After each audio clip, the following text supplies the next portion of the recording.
One of the worst things about battling an eating disorder is that it's a really selfish thing. I was consumed with thoughts that were only about me, and they had nothing to do with the things of God.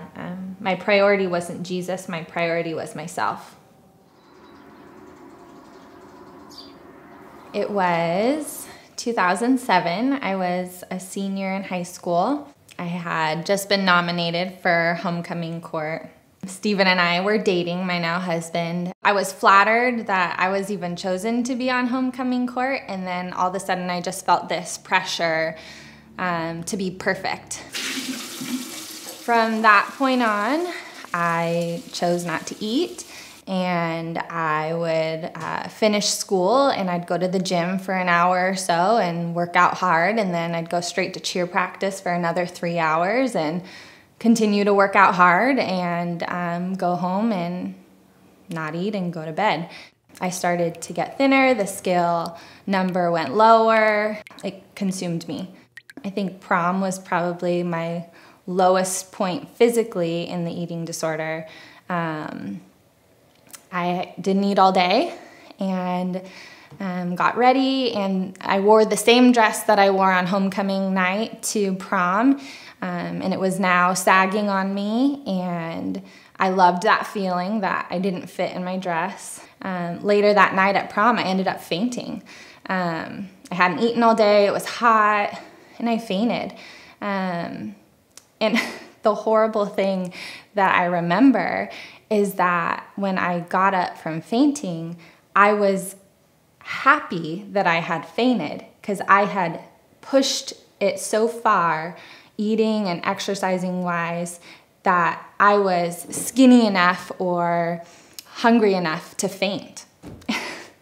And I look back on that now and I just think it is so sick that Satan would ever put those thoughts in my mind and those lies in my mind. I just look back on 17-year-old Kelly and I just want to hug her and say, it doesn't matter. It doesn't matter. Those things are stupid. Those things are lies.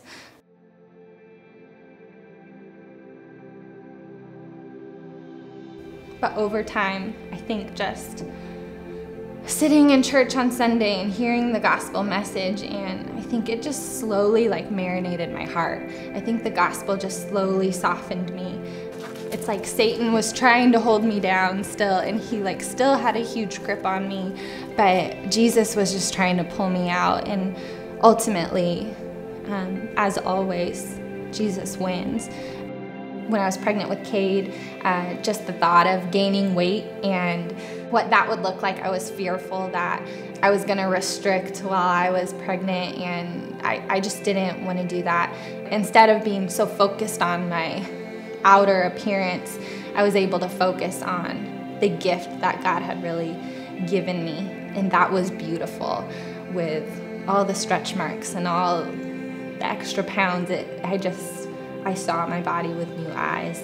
I always say that this eating disorder is kind of the demon that always haunts me. It's like Satan's grip on my life.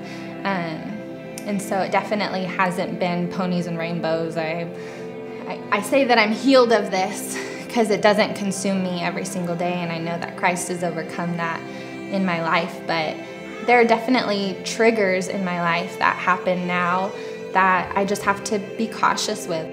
If you don't see your sin as awful, you're never gonna see Christ's redemption and Christ's grace in your life as good and as sweet. So I'm just so grateful that he loved me that much to bring me to that place, so that I would know him forever.